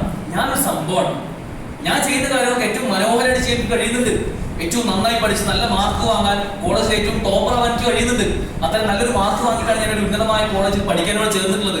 എന്റെ കഴിവുകൾ, എന്റെ പാട്ട്, എന്റെ സംസാരം, എന്റെ ഇടപെടലുകൾ, എന്റെ മറ്റുള്ളവരുമായുള്ള ഡീലിങ്ങുകൾ, ഇതൊക്കെ ഏറ്റവും പെർഫെക്റ്റ് ആണ് എന്നുള്ള ചിന്ത. ഞാനെങ്ങാനും ഇല്ലായിരുന്നെങ്കിൽ ഇതൊന്നുകൂടെ നടക്കില്ലായിരുന്നു. ചില പള്ളി കമ്മിറ്റിയുള്ള ആളുകൾക്ക് ചിന്ത ഉണ്ടാവും. ചില ആളുകൾ ചിന്തിക്കാൻ ഞാനാണ് ഇതെല്ലാം നടത്തുന്നത്, ഞാനില്ലായിരുന്നെങ്കിൽ ഈ പള്ളിയുടെ അവസ്ഥ. ചില ആളുകൾ ചിന്തിക്കുന്നതാണ്. നമുക്കൊരിക്കലും അത്തരം ചിന്ത ഉണ്ടാവാൻ പാടില്ല. നമ്മുടെ ഹോസ്പിറ്റലിലോ നമ്മുടെ ഡ്യൂട്ടികളിലോ നമ്മളില്ലെങ്കിൽ പോലും കാര്യങ്ങൾ നടക്കുന്ന സഹോദരങ്ങളെ, നമ്മളില്ലെങ്കിൽ ഒരുപക്ഷെ മറ്റൊരാൾ ആ കാര്യം ഏറ്റെടുക്കാൻ ഉണ്ടാവും. മറിച്ച് നമ്മൾ മാത്രമേ ഉള്ളുന്ന ചിന്ത അത് നമ്മളെ തന്നെ ഇല്ലാതാക്കും എന്ന കാര്യം നമ്മൾ തിരിച്ചറിയേണ്ടതുണ്ട്. ഞാൻ എല്ലാം തികഞ്ഞവനാണ്, ഞാനില്ലെങ്കിൽ ഇതൊന്നും നടക്കില്ലായിരുന്നു, എന്നെ സംബന്ധിച്ച് നോക്കുകയാണെങ്കിൽ എത്ര കഴിവില്ലാത്ത ആളുകളാണ് ഇവിടെ ഉള്ളത് എന്നൊക്കെയുള്ള ചിന്ത ഒരിക്കലും ഒരു വിശ്വാസം ഉണ്ടാവാൻ പാടില്ല. പലപ്പോഴും ഇത്തരം ചിന്ത ഉണ്ടാവുന്നത് ചില കാര്യങ്ങളോട് പോകുമ്പോഴാണ്. ഒന്നാമതായി സമ്പത്താണ്. എനിക്ക് മറ്റവനേക്കാൾ സമ്പത്ത് കൂടുതലാണ്, ഞാൻ അവനേക്കാൾ 6 അക്ക സാലറി വാങ്ങുന്ന ആളാണ്, അവനേക്കാൾ കൂടുതൽ സമ്പത്ത് എനിക്കുണ്ട്, എന്റെ വീട് ഏറ്റവും മനോഹരമാണ്, എന്റെ കാർ അവനേക്കാൾ ഏറ്റവും ഉന്നതിയുള്ള കാറാണ് എന്നൊക്കെ ചിന്തിച്ചുകൊണ്ട് സമ്പത്തിലൂടെ അള്ളാഹു നമുക്ക് നൽകിയ അനുഗ്രഹത്തിന്റെ പേരിൽ അഹങ്കാരം കാണിക്കുന്ന ആളുകൾ. രണ്ടാമതായി സൗന്ദര്യത്തിന്റെ പേരിലാണ്. ഞാൻ അവനേക്കാൾ കുറച്ച് കളർ കൂടുതലാണ്, ഞാൻ അവനേക്കാൾ ആരോഗ്യത്തിന്റെ വിഷയത്തിൽ കുറച്ച് ജിമ്മിലൊക്കെ പോയി ആരോഗ്യം നന്നായി സൂക്ഷിക്കുന്ന ആളാണ്, കുറച്ച് വ്യായാമം ചെയ്യുന്ന ആളാണ്. അതുകൊണ്ട് തന്നെ എനിക്ക് എത്ര ദൂരം വേണമെങ്കിലും ഓടാനോ ചാടാനോ ഒക്കെ കഴിയും. എന്നാൽ അവനത് കഴിയില്ലല്ലോ, അവൻ അങ്ങനെയല്ല നടക്കുന്നത്, അവന്റെ അവസ്ഥ ഒന്ന് ആലോചിച്ച് നോക്കൂ എന്ന് പറഞ്ഞ് ആരോഗ്യത്തിലും അഹങ്കാരം കാണിക്കുന്ന ആളുകൾ. മറ്റൊന്ന് വിദ്യാഭ്യാസമാണ്. ഒരുപക്ഷെ ഏറ്റവും നല്ല വിദ്യാഭ്യാസത്തിനുള്ള അതിനുള്ള സംവിധാനവും സാഹചര്യവും നമുക്ക് ലഭിച്ചിട്ടുണ്ട്, ഏറ്റവും നല്ല വിദ്യാഭ്യാസം നേടാനുള്ള അവസരം നമുക്കുണ്ട്. ഇതില്ലാത്ത ആളുകൾ ആലോചിച്ചുകൊണ്ട് ഒരുപക്ഷെ നാട്ടിലേക്കൊക്കെ പോകുമ്പോൾ അവരെ പറ്റി പുച്ഛത്തോടെ കാണുന്ന ഒരു കൂട്ടം ആളുകൾ, അല്ലെങ്കിൽ സ്ഥാനമാനങ്ങൾ, നമുക്കുള്ള പദവികൾ, നമ്മുടെ വീട്, വാഹനം, നമ്മുടെ വസ്ത്രം, അത് ഏറ്റവും ബ്രാൻഡഡായ വസ്ത്രം മാത്രം ധരിക്കുക, അതിൽ തെറ്റൊന്നുമില്ല. പക്ഷെ അതിൽ അഹങ്കാരം കാണിച്ച് മറ്റുള്ളവർക്ക് അത് ഇല്ലല്ലോ എന്ന കാര്യത്തിൽ അവരെ പുച്ഛിക്കുന്ന ഒരവസ്ഥ ഒരിക്കലും നമുക്ക് ഉണ്ടാവാൻ പാടില്ല. ഇങ്ങനെ ഒരു നിലയ്ക്കും അഹങ്കാരം നമ്മിലേക്ക് വരുന്നില്ല എന്ന കാര്യം നമ്മൾ ഉറപ്പിക്കേണ്ടതുണ്ട്. ഒരു വിശ്വാസിയുടെ മുഖമുദ്രയാണ് വിനയം. എവിടെയെല്ലാമാണോ വിനയത്തോടു കൂടി സംസാരിക്കാൻ കഴിയുന്നത്, എവിടെയാണോ നല്ല രൂപത്തിൽ പെരുമാറാൻ കഴിയുന്നത്, അതൊക്കെ ഒരു വിശ്വാസി ശ്രദ്ധിക്കേണ്ടതുണ്ട്. ഒന്നാമതായി ഖുർആൻ പറഞ്ഞു തരുന്നത് നടത്തത്തിലാണ് വിനയം കാണിക്കേണ്ടത്. ഇബാദുർ റഹ്മാന്റെ ഒന്നാമത്തെ ഗുണമാണ് അല്ലദീന യംശൂന ഫിൽ അർദി ഹൗന. അവർ വിനയത്തോടു കൂടി ഭൂമിയിൽ നടക്കുന്ന ആളുകളായിരിക്കും. ഇബ്നുൽ ഖയ്യിം റഹിമഹുല്ലാഹ് ഒരിക്കൽ പറയുന്നത് വിജയത്തിന്റെയും സൗഭാഗ്യത്തിന്റെയും അടയാളം എന്നത് അത് ഇൽമ് വർദ്ധിക്കുകയാണ്. ഇൽമ് വർദ്ധിക്കുന്ന സമയത്ത് അതേ രൂപത്തിൽ ഇൽമ് തന്നെ വർദ്ധിക്കുന്നതോടൊപ്പം അവരുടെ വിനയവും കാരുണ്യവും അതോടൊപ്പം വർദ്ധിക്കുന്നതാണ്. വിനയമുള്ള ആളുകൾ അവർ കാരുണ്യത്തിന്റെ ആളുകളായിരിക്കും. അവർക്ക് കൂടുതൽ ഇൽമ് ഉണ്ടാവും. നമ്മൾ കേട്ടിട്ടില്ലേ, പിന്നെ ഒരു മാവ് അത് തൂങ്ങി നിൽക്കണമെങ്കിൽ അത് അത്രയും മാങ്ങ വേണം. അത്രയും മാങ്ങയുള്ള മാവേ താഴേക്ക് തൂങ്ങി നിൽക്കുകയുള്ളൂ. അതനുസരിച്ച് അവർക്ക് വിനയം കൂടുതൽ പറയാറുണ്ട്. ഇതുപോലെ നമുക്കും അറിവും കഴിവും സ്ഥാനങ്ങളൊക്കെ ഉണ്ടാകുമ്പോൾ നമ്മുടെ വിനയവും അത്രത്തോളം ഉണ്ടാവണമെന്നാണ് ഇത് മനസ്സിലാക്കേണ്ടത്. വല അത്തംസിഫിൽ അർദി മറഹ. നിങ്ങൾ ഭൂമിയിൽ അഹങ്കാരത്തോടുകൂടി നടക്കരുത്. ഇന്നക ലൻ തഖ്രിഖൽ അർദ്. നിനക്കൊരിക്കലും ഭൂമിയെ പിളർത്താൻ സാധിക്കില്ല. വലൻ തബ്ലുഗൽ ജിബാല തൂല. ഒരിക്കലും നിനക്ക് പർവ്വതത്തെ പൊട്ടിച്ചെറിഞ്ഞ് ഉയരം കൊണ്ട് പർവ്വതങ്ങൾ കീഴടക്കാനും നിനക്ക് സാധിക്കുകയില്ല എന്ന് ഖുർആനാ പറയുന്നത്. ഒരിക്കൽ ലുഖ്മാൻ അലൈഹിസ്സലാം ഖുർആനോട് പറഞ്ഞത് നമുക്ക് കാണാം. തന്റെ മകനെ വിളിച്ച് പറയുകയാണ്, മോനെ, നീ മനുഷ്യരോട് മുഖം തിരിഞ്ഞ് നടക്കരുത്, അഹന്ത കാണിക്കുകയും വരുത്. ആലോചിക്കണം, സ്വന്തം മകനെ ചേർത്ത് നിർത്തിക്കൊണ്ട് ലുഖ്മാൻ അലൈഹിസ്സലാം പറയുകയാണ്, മോനെ, നീ അഹങ്കാരം കാണിക്കരുത്, മനുഷ്യരോട് മുഖം തിരിച്ച് നടക്കുകയും ചെയ്യരുത്. ഇന്നല്ലാഹ ലാ യുഹിബ്ബു കുല്ല മുഖ്താലിൻ ഫഖൂർ. അള്ളാഹു ഒരിക്കലും അത്തരത്തിലുള്ള ദുരഭിമാനികളായ അഹങ്കാരികളെ ഇഷ്ടപ്പെടുന്നില്ല. അത് നീ മനസ്സിലാക്കണം പോലെ എന്ന് സ്വന്തം മകനെ ചേർത്ത് നിർത്തി ലുഖ്മാൻ അലൈഹിസ്സലാം പറഞ്ഞു കൊടുക്കുകയാണ്. വലിയ പാഠങ്ങളുണ്ട്. നമ്മൾക്ക് നമ്മുടെ മക്കളെ ചേർത്ത് നിർത്തി ഇത്തരം ഉപദേശങ്ങൾ പറയാൻ സമയം കണ്ടെത്താറുണ്ട് സഹോദരങ്ങളെ. നമ്മുടെ മക്കൾക്ക് ആവശ്യമായ തർബീയത്ത് കൊടുക്കാൻ, അവർക്ക് വേണ്ട ഗൈഡൻസ് കൊടുക്കാൻ അവരെ ഇടയ്ക്കിടയ്ക്ക് ചേർത്ത് നിർത്തി, മോനെ ഇതൊക്കെ ശ്രദ്ധിക്കണം കേട്ടോ, ഇന്ന് പറയാൻ നമുക്ക് സാധിക്കുന്നുണ്ടോ? ഇത്തരം ഖുർആൻ വചനങ്ങൾ കേൾക്കുമ്പോൾ നമുക്കുണ്ടാവേണ്ട ചിന്ത അങ്ങനെയാണ്. രണ്ടാമതായി ഖുർആൻ പറഞ്ഞിരുന്ന കാര്യം, അഹങ്കാരത്തിന്റെ വസ്ത്രങ്ങൾ നിങ്ങൾ ഉപേക്ഷിക്കണം. നിങ്ങളുടെ വസ്ത്രത്തിൽ നിങ്ങൾ ഒരിക്കലും അഹങ്കാരം കാണിക്കരുത്. മാറി വരുന്ന ട്രെൻഡുകൾക്കനുസരിച്ച് പുതിയ കാലത്ത് ഓരോരോ ട്രെൻഡുകൾ വരും. ഓരോ ആഘോഷത്തിനും ഓരോ സമയത്തും പുതിയ മാസങ്ങൾ വരുമ്പോഴും പുതിയ ട്രെൻഡുകൾ വരും. ആ ട്രെൻഡുകൾക്കൊപ്പിച്ച് നിങ്ങളുടെ വസ്ത്രധാരണവും മാറേണ്ട ആളുകളല്ല നിങ്ങൾ. നിങ്ങളുടെ വസ്ത്രധാരണത്തിന് ഒരു യൂണിഫോം കോഡ് ഉണ്ട് ഇസ്ലാമിൽ. അതെന്താണ്? എല്ലാവരും ഒരേ യൂണിഫോം ധരിക്കണം എന്നല്ല ഇസ്ലാമിൽ പറയുന്നത്. മറിച്ച് വസ്ത്രധാരണത്തിന് ഒരു യൂണിഫോമിറ്റി ഉണ്ടാവാം, ഒരു കോഡ് ഉണ്ടാവാം. എന്താണ് ഇസ്ലാമിലെ കോഡ്? അത് ആളുകളത്ത് പറയണം. പുരുഷന്മാരെ സംബന്ധിച്ചിടത്തോളം അവരുടെ പാന്റ് നെരിയാണിക്ക് താഴെ ഇറങ്ങി പോകാൻ പാടില്ല. അവരുടെ വസ്ത്രം അത് മുട്ടിനും പുക്കളിനും ഇടയിലുള്ള എല്ലാ ഭാഗവും മറഞ്ഞിരിക്കണം. സ്ത്രീകളെ സംബന്ധിച്ചിടത്തോളം മുഖവും മുൻകൈയും ഒഴികെ ബാക്കി എല്ലാം മറയ്ക്കണം. അത് ആ വസ്ത്രം, അണിയുന്ന വസ്ത്രം അത് നേർത്തതാവരുത്, നിഴലടിക്കുന്നതാവരുത്, ഏറ്റവും ശരീരത്തോട് ചേർന്ന് നിൽക്കുന്നതാവരുത്. ഇതൊക്കെ ശ്രദ്ധിച്ച് അഹങ്കാര നിമിത്തം ഇതൊക്കെ കാണിച്ചുകൊണ്ട് നടക്കുന്ന ആളുകളുടെ കൂട്ടത്തിൽ നിങ്ങൾ ഉൾപ്പെടാൻ പാടില്ല. സൗബുഷങ്ക, നിങ്ങൾ ഒരിക്കലും ശുഭത്തിന്റെ വസ്ത്രം അതൊരിക്കലും നിങ്ങൾ ധരിക്കരുത്. പെരുമയുടെ വസ്ത്രം, കൂടുതൽ ആളുകളെ കാണിക്കാൻ വേണ്ടി, പെരുമ കാണിക്കാൻ വേണ്ടി എന്റെ വസ്ത്രം ഇത്രയും വിലയുള്ള വസ്ത്രമാണ്, ഇത് ഏറ്റവും പുതിയ ബ്രാൻഡാണ് എന്ന് കാണിക്കാൻ വേണ്ടി ആളുകളുടെ മുമ്പിൽ നിങ്ങൾ ചമഞ്ഞു നടക്കരുത് എന്ന് അല്ലാഹു റസൂൽ നമുക്ക് പറഞ്ഞിരുന്നുണ്ട്. അതുപോലെ സംസാരത്തിന്റെ വിഷയത്തിൽ മറ്റൊരാളോട് സംസാരിക്കുമ്പോൾ ഏറ്റവും മാന്യമായി വളരെ വിനയത്തോടു കൂടി ചിരിച്ചുകൊണ്ട് സംസാരിക്കാൻ നമുക്ക് സാധിക്കേണ്ടതുണ്ട്. പ്രിയപ്പെട്ടവരെ, നമ്മുടെ സംസാരത്തിൽ എപ്പോഴെങ്കിലും അത്തരത്തിൽ അഹങ്കാരത്തിന്റെ ഒരു സ്വരം അത് വരുന്നുണ്ടോ എന്ന് ഗൗരവത്തിൽ നമ്മൾ ആലോചിക്കേണ്ടതുണ്ട്. നമ്മുടെ നാവ് ചലിക്കുകയാണെങ്കിൽ സ്വാഭാവികമായും അത് നല്ലതിന് മാത്രമായിരിക്കണം.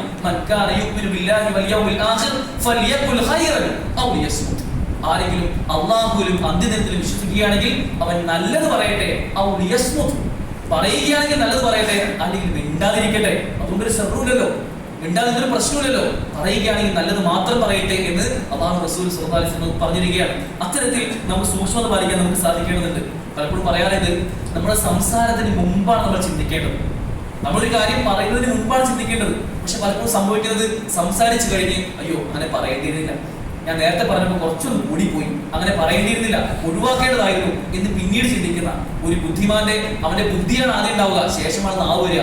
എന്നാൽ ഒരു അവിവേകിയുടെ നാവാണ് ആദ്യം വരിക, അതിനുശേഷമാണ് അവന്റെ ബുദ്ധി വരിക എന്ന് പലപ്പോഴും പറയാറുണ്ട്. അതുകൊണ്ട് നമ്മുടെ സംസാരത്തിൽ അത്തരത്തിലുള്ള അസൂയയോ ഏഷണിയോ ഒരു പരദൂഷണമോ ഒരു പരിഹാസമോ ഒരിക്കലും വരുന്നില്ല എന്ന കാര്യവും നമ്മൾ ഉറപ്പുവരുത്തുക. അതുപോലെ സത്യത്തിന് കീഴൊതുക്കുക. നമ്മൾ പറഞ്ഞത് മാത്രമാണ് ശരി എന്നൊരു ചിന്ത നമുക്ക് ഉണ്ടാവാൻ പാടില്ല. നമ്മൾ പല വിഷയങ്ങളും പല കാര്യവും പറയും, മതപരമല്ലാത്ത കാര്യങ്ങളാണ് പറയുന്നത്. അത്തരം വിഷയങ്ങളിൽ ഞാൻ പിടിച്ച മുയലിന് 3 കൊമ്പ് എന്ന് പറഞ്ഞ് നടക്കുന്ന ചില ആളുകളെ കാണാൻ സാധിക്കും. അതൊരിക്കലും ഉണ്ടാവാൻ പാടില്ല. നമ്മുടെ ഭാഗത്ത് എന്തെങ്കിലും ഒരു തെറ്റ്, എന്തെങ്കിലും ഒരു കുറവ് ആരെങ്കിലും ചൂണ്ടിക്കാണിച്ചു തന്നാൽ അത് ഞാൻ തിരുത്തേണ്ടതാണല്ലോ, ഒഴിവാക്കേണ്ടതാണല്ലോ എന്ന് ചിന്തിക്കാനും അത് തിരുത്താനുമാണ് നമ്മൾ ശ്രമിക്കേണ്ടത്. നമുക്കറിയാം, ഒന്നാമതായി അത്തരത്തിലൊരു തെറ്റ് ചെയ്ത ഒരു വ്യക്തി ഇബ്ലീസ്, അല്ലെ? ഓരോ സമയത്തും നമ്മൾ ശപിക്കപ്പെട്ട ആളുകളുടെ കൂട്ടത്തിൽ പറയുന്ന ഇബ്ലീസ് അഹങ്കാരിയായിരുന്നു. വലിയ ശാപത്തിന് ഇരയായ വ്യക്തിയാണ് ഇബ്ലീസ്. ഇബ്ലീസ് എന്താ സംഭവിച്ചത് നമുക്കറിയാം. ഖാല അന ഖൈറുൻ മിൻ, അദ്ദേഹം ആദ്യമായി പറഞ്ഞ വലിയൊരു അപരാധമാണ്. എന്താ പറഞ്ഞേ? ഖാല അന ഖൈറുൻ മിൻ, ആദമിനേക്കാൾ ഉത്തമൻ ഞാനാണ്. കാരണം എന്താ? ഖലഖതനി മിൻ നാർ, എന്നെ സൃഷ്ടിച്ചത് തീയിൽ നിന്നാണ്. വഖലഖതഹു മിൻ തീൻ, എന്നാൽ ആദമിനെ സൃഷ്ടിച്ചതോ അത് കളിമണ്ണിൽ നിന്നാണ്. ആ കളിമണ്ണിനേക്കാൾ എന്തുകൊണ്ടും ഉത്തമൻ തീ കൊണ്ട് സൃഷ്ടിച്ച ഞാനാണ് എന്ന് അഹങ്കാരത്തോടുകൂടി പറഞ്ഞ ഇബ്ലീസ്. ആലോചിച്ചോക്കുന്നത്, മലക്കുകളെ സൃഷ്ടിച്ചത് നമുക്കറിയാം വെളിച്ചത്തിൽ നിന്നാണ്. അതിനേക്കാൾ ശ്രേഷ്ഠ മലക്കുകളാണ്. അവർക്കൊന്നുമില്ലാത്ത ആ ചിന്ത തനിക്ക് വരികയാണ് ഇബ്ലീസ്.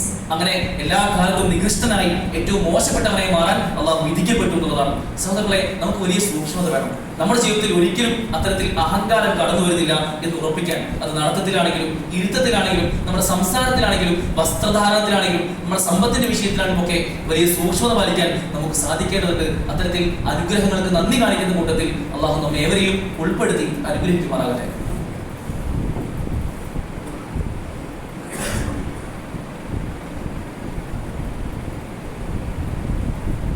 അൽഹംദുലില്ലാഹ് വസ്സലാത്തു വസ്സലാമു അലാ റസൂലില്ലാഹ് വഅലാ ആലിഹി വസഹ്ബിഹി അജ്മഈൻ. അമ്മാ ബഅദ്. പ്രിയമുള്ളവരെ, നമ്മുടെയൊക്കെ മനസ്സുകളെ ബാധിക്കാൻ സാധ്യതയുള്ള രണ്ട് അസുഖങ്ങളാണ്. ഒന്ന് കിബിർ അല്ലെങ്കിൽ അഹങ്കാരം, രണ്ട് ഉജ്ബ് അല്ലെങ്കിൽ താൻപൂരിമ. ഇതൊരിക്കലും നമുക്ക് ഉണ്ടാവാൻ പാടില്ല എന്ന കാര്യം നമ്മൾ മനസ്സിലാക്കി. നമ്മുടെ ആരാധനകൾ അതെല്ലാം സക്രിയമാവണമെങ്കിൽ, ഏറ്റവും ആത്മാർത്ഥമായി അല്ലാഹുവോട് നമുക്ക് ഇബാദത്തുകൾ വർദ്ധിപ്പിക്കണമെങ്കിൽ ഈ രണ്ട് ഗുണങ്ങളും നമുക്ക് ഉണ്ടാവാൻ പാടില്ല. ഈ രണ്ട് ഗുണങ്ങളുള്ള വ്യക്തിക്ക് അവന്റെ ആരാധനയിൽ സൂക്ഷ്മത ഉണ്ടാവില്ല. നമസ്കരിക്കാൻ നിൽക്കുമ്പോൾ ഞാനാണ് ഏറ്റവും വലിയ ചിന്ത അതുമായി കടന്നു വന്ന് അത്തരം ഒരു പ്രകൃതമുള്ള ഒരു വ്യക്തിക്ക് അവനെ ആത്മാർത്ഥമായി അള്ളാഹുവോട് പ്രാർത്ഥിക്കാൻ സാധിക്കില്ല. അവനെല്ലാം തുറന്നു പറയാൻ സാധിക്കില്ല. അവനൊന്നും അള്ളാഹുവോട് കരഞ്ഞ് പ്രാർത്ഥിക്കാൻ പോലും പലപ്പോഴും കഴിഞ്ഞു കൊള്ളണമെന്നില്ല. മാത്രമല്ല, അത്തരം വ്യക്തികൾക്ക് എന്തെല്ലാം തിരുത്തിന്റെ വർത്തമാനങ്ങൾ വന്നാലും നീ ചെയ്തത് മോശമാണ്, അത് തെറ്റാണ് എന്ന് പറഞ്ഞാൽ പോലും അതൊന്നും ഹൃദയങ്ങളിലേക്ക് ഇറങ്ങാത്ത ഒരവസ്ഥയും വരും. അങ്ങനെ മൂടുപടങ്ങളുള്ള എന്തെല്ലാമോ ആളുകൾ നടക്കുന്ന ആളുകൾ അങ്ങനെ തന്നെ പോകാനുള്ള ഒരു സാധ്യതയുണ്ട്. നമ്മളൊന്നും അത്തരം കൂട്ടത്തിൽ ഉൾപ്പെടുന്നില്ല എന്ന് ഉറപ്പിക്കാൻ നമുക്ക് സാധിക്കണം. നന്മകൾ എവിടെയുണ്ടോ അവിടെ നമ്മളുണ്ട്. തിന്മയാണോ ഒഴിവാക്കേണ്ടതാണോ അതെനിക്കില്ല എന്ന് പറയാനുള്ള അത്തരം തൗഫീഖ് ലഭിച്ച ആളുകളുടെ കൂട്ടത്തിൽ നമുക്ക് ഉൾപ്പെടാൻ സാധിക്കേണ്ടതുണ്ട്. വലിയ മാതൃകകൾ നമുക്കുണ്ട്. സലഫുകളുടെ ജീവിതത്തിൽ കാണാൻ സാധിക്കും. സലഫുകൾ പറയാണ്, ഒരിക്കൽ ഒരു വ്യക്തി അദ്ദേഹം പറയുന്നുണ്ട്, ഞാൻ തഹജ്ജുദ് നമസ്കരിക്കുന്ന വ്യക്തിയാണ്. തഹജ്ജുദ് നമസ്കരിക്കുമ്പോൾ എനിക്കുണ്ടാവുന്ന ചിന്ത, ഞാൻ എല്ലാ ദിവസവും തഹജ്ജുദ് നമസ്കരിക്കുന്ന വ്യക്തിയാണ് എന്ന് പറയുന്നതിനേക്കാൾ ഉത്തമമായി ഒരിക്കൽ പലപ്പോഴും പിന്നെ അദ്ദേഹം ഒരു ദിവസം രാത്രി മുഴുവനായി നമസ്കരിക്കുകയാണ്. തഹജ്ജുദ് രാത്രി തുടക്കം മുതൽ അവസാനം വരെ തഹജ്ജുദ് നമസ്കരിക്കുകയാണ്. ഞാൻ ഒരിക്കൽ ഈ രാത്രി മുഴുവനും നമസ്കരിച്ചു എന്ന് പറയുന്നതിനേക്കാൾ ഉത്തമം എനിക്ക് എന്തെങ്കിലുമൊക്കെ ആ നമസ്കാരം ഒഴിവാക്കപ്പെടുന്നതാണ്. ഒരിക്കലും ഞാൻ എല്ലാം തികഞ്ഞവനാണെന്ന് പറയുന്നത് കേൾക്കാൻ ഞാൻ താല്പര്യപ്പെടുന്നില്ല എന്ന് അവരൊക്കെ പറയാണ്. പിന്നെ എങ്ങനെയാണ് നമുക്കൊക്കെ ഇബാദത്തുകളുടെ കാര്യത്തിൽ പോലും അത്രമേൽ സൂക്ഷ്മതയുള്ള നമ്മുടെ മുൻഗാമികളുടെ മാതൃക ഉണ്ടാകുമ്പോൾ നമുക്ക് എങ്ങനെയാണ് അള്ളാഹു നൽകിയ അനുഗ്രഹങ്ങളിൽ അതിൽ അഹങ്കാരം കാണിക്കാൻ സാധിക്കുക? നമുക്ക് എങ്ങനെയാണ് ആരോഗ്യത്തിന്റെ വിഷയത്തിലോ സമ്പത്തിന്റെ വിഷയത്തിലോ അഹങ്കാരികളായി മാറാൻ സാധിക്കുക? പ്രിയമുള്ളവരെ, ആരോഗ്യമുണ്ട് എന്ന് തോന്നുന്ന നമ്മൾ ചിന്തിക്കേണ്ട പ്രധാനപ്പെട്ട കാര്യം, ഒരു സ്ട്രോക്ക് വന്നാൽ മതി. നമ്മൾ ഈ ഒഴുകിക്കൊണ്ടിരിക്കുന്ന ബ്ലഡ് ഉണ്ടല്ലോ, അതിൽ ചെറിയൊരു ക്ലോട്ട് വന്ന് അത് ഹാർട്ടിലേക്ക് പോയാൽ ഹാർട്ട് അറ്റാക്ക് ആയി, അത് ബ്രെയിനിലേക്ക് പോയാൽ സ്ട്രോക്കായി. അങ്ങനെ തീരാനുള്ള വളരെ നിസ്സാരമായ ഒരു ജീവിതമാണ് എന്റെയും നിങ്ങളുടെയും എന്ന ചിന്ത നമുക്ക് ഉണ്ടാവേണ്ടതുണ്ട്. അത്തരത്തിൽ ഖബറ് കാണുന്നത് വരെ അത്ര മാത്രമേ നിങ്ങളുടെ പൊങ്ങച്ചമുള്ളൂ, അത്ര മാത്രമേ നിങ്ങളുടെ ജീവിതമുള്ളൂ എന്ന് അള്ളാഹു നമുക്ക് പറഞ്ഞു തരുമ്പോൾ ജീവിതത്തിൽ നശ്വരമായ നിസ്സഹായമായ ഒരു അവസ്ഥ നമുക്ക് ഇവർക്കും വരാനുണ്ട്. ആ മരണത്തിന് മുമ്പ് നന്നായി ഒരുങ്ങാനും അഹങ്കാരമില്ലാത്ത ഏറ്റവും വിനയത്തോടുകൂടി ജീവിക്കുന്ന, എല്ലാവരോടും മാന്യമായി പെരുമാറുന്ന, നല്ല രൂപത്തിൽ ജീവിക്കുന്ന ആളുകളുടെ കൂട്ടത്തിൽ ഉൾപ്പെടാൻ നമുക്ക് സാധിക്കണം. അള്ളാഹു അതിനുള്ള തൗഫീഖ് നമുക്ക് ഏവർക്കും നൽകി അനുഗ്രഹിക്കുമാറാകട്ടെ. അഹങ്കാരമില്ലാത്ത വിനയത്തിന്റെ ഉടമകളായി ജീവിക്കുന്ന ആളുകളുടെ കൂട്ടത്തിൽ അള്ളാഹു നമ്മെ ഏവരെയും ഉൾപ്പെടുത്തി അനുഗ്രഹിക്കുമാറാകട്ടെ. എന്തെങ്കിലും തെറ്റുകുറ്റങ്ങൾ നമ്മുടെ ജീവിതത്തിൽ സംഭവിച്ചു പോയിട്ടുണ്ടെങ്കിൽ അത് ചെറുതാവട്ടെ വലുതാവട്ടെ അള്ളാഹു നമുക്ക് ഏവർക്കും പൊറുത്തു മാപ്പാക്കി തരുമാറാകട്ടെ. നമ്മളിൽ നിന്ന് മരണപ്പെട്ടു പോയ നമ്മുടെ മുൻഗാമികൾ, നമ്മുടെ ഉമ്മമാർ, ഉപ്പമാർ, സഹഭാരവാഹികൾ, അവർക്കെല്ലാം അള്ളാഹു മഗ്ഫിറത്തും റഹ്മത്തും ഒക്കെ നൽകി അനുഗ്രഹിക്കുമാറാകട്ടെ. നമ്മളിത് രോഗം കൊണ്ടും കഷ്ടപ്പാട് കൊണ്ടും ഒരു ഹോസ്പിറ്റൽ പരിസരത്തായതുകൊണ്ട് തന്നെ പ്രയാസങ്ങൾ അനുഭവിക്കുന്ന ഒരുപാടധികം ആളുകളുണ്ട്. അവർക്കെല്ലാം അള്ളാഹു അവരുടെ രോഗമാവട്ടെ കഷ്ടപ്പാടാവട്ടെ അതെല്ലാം മാറ്റിക്കൊടുത്ത് ഏറ്റവും ആരോഗ്യകരമായ ജീവിതം ജീവിക്കാനുള്ള തൗഫീഖ് നൽകി അനുഗ്രഹിക്കുമാറാകട്ടെ. നമ്മുടെ മക്കളിലും കുടുംബത്തിലുമൊക്കെ അള്ളാഹു കൺകുളിർമ പ്രദാനം ചെയ്യുമാറാകട്ടെ. ലോകത്തിന്റെ വിവിധ ഭാഗങ്ങളിൽ പ്രയാസം അനുഭവിക്കുന്ന ആളുകൾ, അവരുടെ പ്രയാസങ്ങളെല്ലാം അള്ളാഹു നീട്ടിക്കൊടുത്ത് അത് മാറ്റിക്കൊടുത്ത് അവർക്ക് നിർഭയത്വവും സ്വാതന്ത്ര്യവും നൽകി അനുഗ്രഹിക്കുമാറാകട്ടെ. അള്ളാഹു والمسلمين والمسلمات والأحياء منهم والأموات اللهم أعز الإسلام والمسلمين وأذل الشرك والمشركين اللهم انصر إخواننا المجاهدين في فلسطين اللهم انصر إخواننا المجاهدين في فلسطين اللهم انصر إخواننا المجاهدين في كل مكان اللهم اجرنا من النار اللهم اجرنا من النار اللهم اجرنا من النار ربنا آتنا في الدنيا حسنة وفي الآخرة حسنة وقنا عذاب النار ربنا تقبل منا إنك أنت السميع العليم وتب علينا إنك أنت التواب الرحيم واغفر لنا يا غافر المذنبين والحمد لله رب العالمين.